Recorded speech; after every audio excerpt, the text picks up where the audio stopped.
Ce fichier ne devrait pas exister. Pourtant, quelque part, quelqu'un l'a laissé vivre assez longtemps pour que tout le reste devienne logique. Marc Lenoir, analyste cybersécurité, ouvre un vieux disque dur chiffré. Dedans, un dossier nommé 2011_recruitment_plan. Un simple Excel. Et l'attaque qui a fracturé la confiance mondiale. Marc, freelance pour un grand client bancaire, doit reconstituer l'incident RSA pour un audit. Il tape, fait défiler des rapports, des copies de mails internes floutés, des extraits de conférences. Toujours le même détail qui revient, ces emails anodins, ce sujet presque banal, ce fichier joint ouvert par quelqu'un.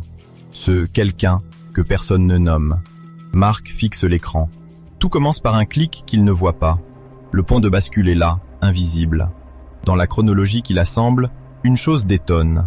RSA, colosse de la sécurité, se fait percer par un mail titré 2011 recruitmentplan.xls. Au milieu d'un océan de pare-feu, de SOC, de procédures, un fichier Excel abrite un exploit flash 0day, CVE 2011-0609, inconnu au moment des faits. Les serveurs repèrent le spam, le déplacent en courrier indésirable. Mais quelqu'un va le chercher, le rouvre, l'installe au cœur du système. Marc relit cette séquence encore et encore. Ce n'est pas l'attaque qui le trouble. C'est ce que RSA ne dit pas, ce qui a vraiment été volé, et pourquoi la panique a mis des semaines à affleurer. Le silence officiel pèse plus que le code. Marc note l'anomalie au marqueur rouge dans son carnet. Leader de la sécurité, compromis par un tableur. Il doit expliquer cela à un comité de direction qui ne lira jamais plus de 10 lignes. Pour y arriver, il se force à poser des hypothèses simples. Hypothèse A, rassurante. Peut-être que l'attaque est surtout symbolique. Les pirates entrent, volent des fragments techniques, assez pour embarrasser RSA, pas assez pour casser SecurID en profondeur. La lettre au ton mesuré parle d'un risque potentiel, d'une efficacité réduite, de scénarios à multiples facteurs. Les recommandations ressemblent à un guide de durcissement classique. Surveiller, segmenter, renforcer, ajouter un facteur. On pourrait y voir l'équivalent d'un rappel produit. Inconfortable, coûteux, mais contrôlé. Un incident de haute visibilité, contenu avant la catastrophe, avec une industrie qui retient une leçon sans déraillement massif. Cette hypothèse meurt en une phrase quand Marc tombe sur le programme de remplacement massif de tokens, chiffré à des dizaines de millions. On ne change pas des millions de clés par précaution cosmétique. Le vernis rassurant explose. Hypothèse B prend forme, plus complexe. Peut-être que tout ce que RSA dit publiquement est vrai, mais incomplet. Les informations volées ne suffisent pas, seules, à cloner un token ou à ouvrir des portes en série. Elles donnent un angle d'attaque précis, exploitable seulement si l'adversaire connaît déjà les cibles, les identifiants, les habitudes, les flux VPN. Autrement dit, un puzzle. RSA détient les pièces structurelles, les clients détiennent les pièces contextuelles, les attaquants assemblent le tout.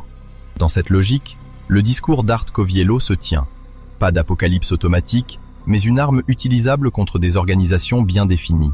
Puis viennent Lockheed Martin, L3, Northrop Grumman, les recoupements dans la presse, les sous-entendus sur un client majeur, touché. L'hypothèse se retourne.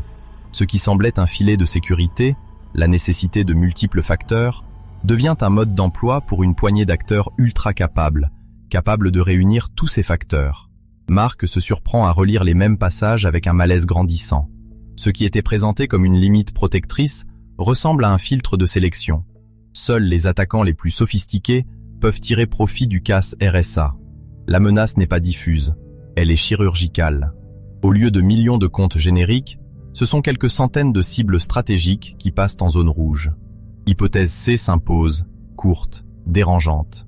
Et si, pense Marc, le cœur du problème n'était pas ce que les attaquants savent, mais ce que RSA sait et tait. Peut-être que la véritable asymétrie se situe là. Les secrets précis sur SecurID ne sont pas seulement volés, ils deviennent partageables. Mais la compréhension exacte de ce qui est cassé reste, elle, enfermée chez RSA. Ce renversement lui donne la nausée. Les clients changent des tokens à l'aveugle. Les attaquants expérimentent.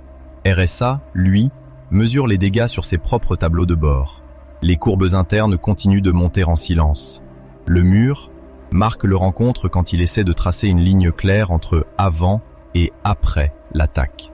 Il ouvre un schéma de SecurID. Un jeton génère des codes à usage unique, synchronisés avec un serveur d'authentification. Dans les docs marketing, tout est net, rassurant, presque pédagogique. Dans les rapports post-incident, les mots changent. Réduction potentielle d'efficacité, combinaison de vecteurs, déploiement à risque spécifique. Il veut une phrase simple pour son client. Voici ce qui a été volé et voici ce que cela permet.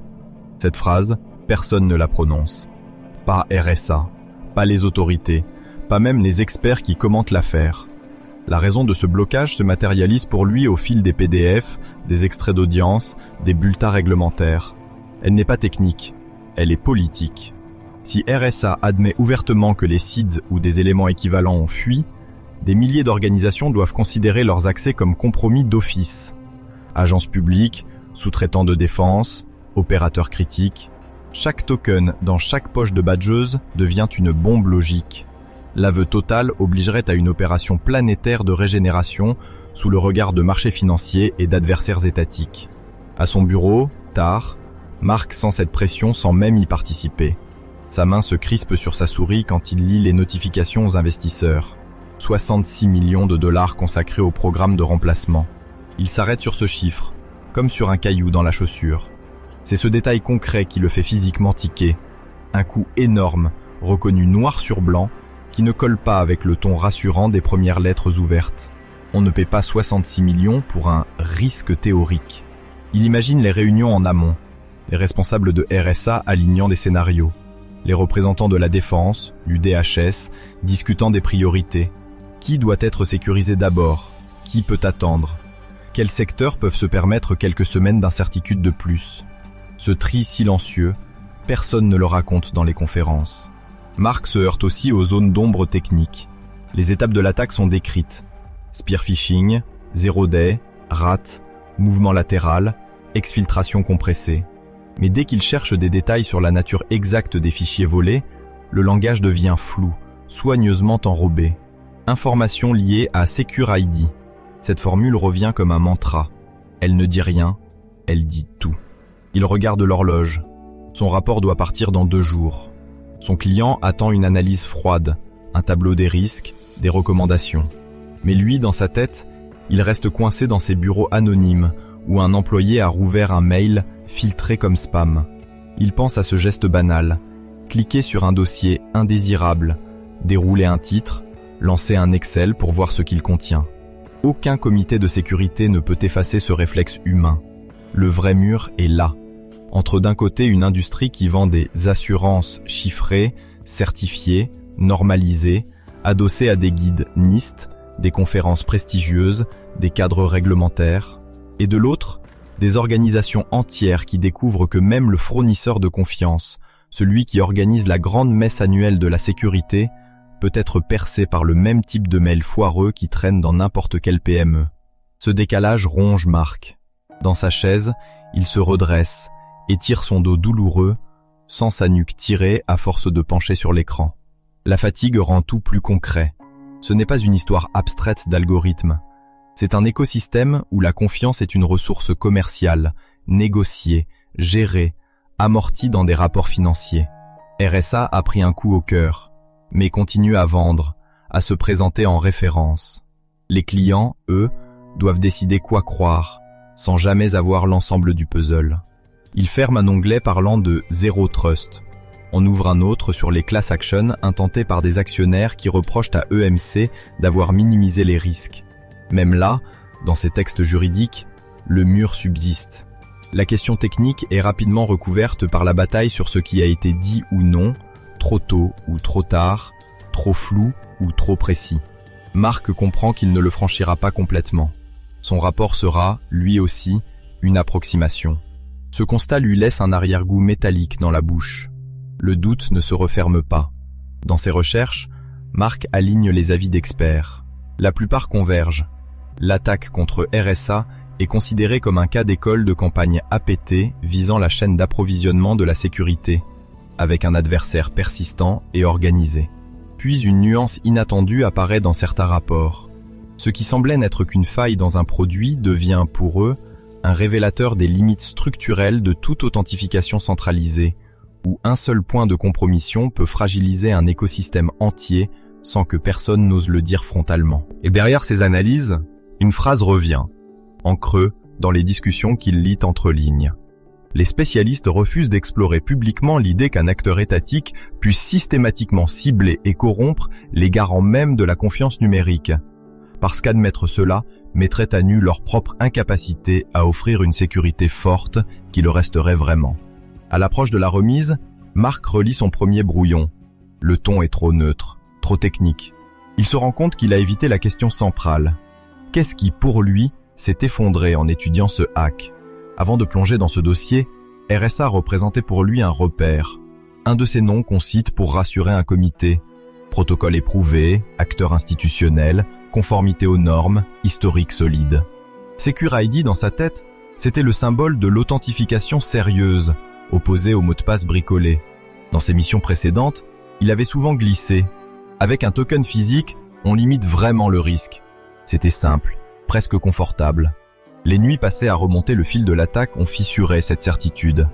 Pas parce qu'un produit a montré une faiblesse, tous les produits en ont, mais parce que la vulnérabilité ne se trouve ni seulement dans le code, ni seulement dans l'humain qui clique sur un tableur. Elle réside dans cette concentration silencieuse de pouvoir technique entre quelques mains.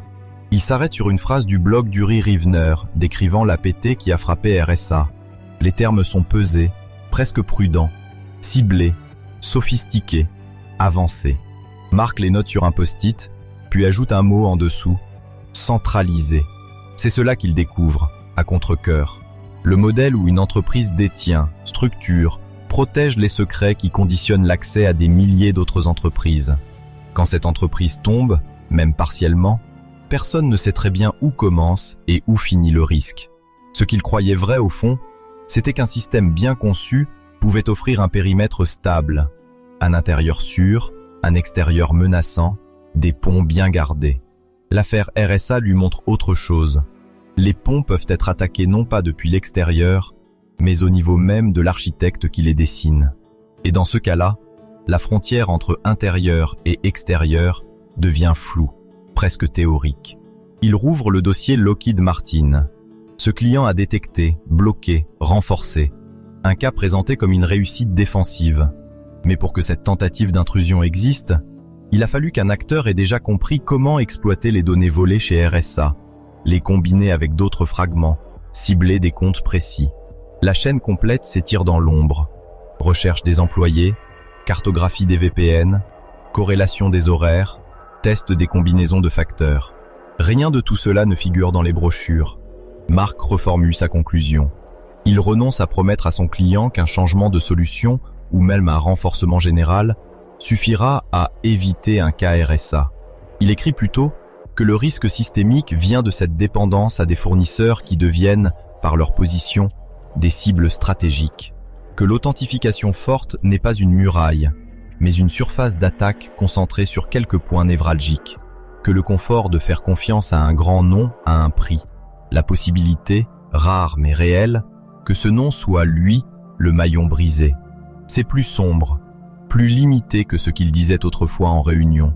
Il le sait, mais il ne parvient plus à aligner les slogans habituels sur la robustesse sans penser aux tokens remplacés en urgence, aux conférences de crise avec des clients de la défense, aux allusions à des attaquants étatiques jamais officiellement nommés.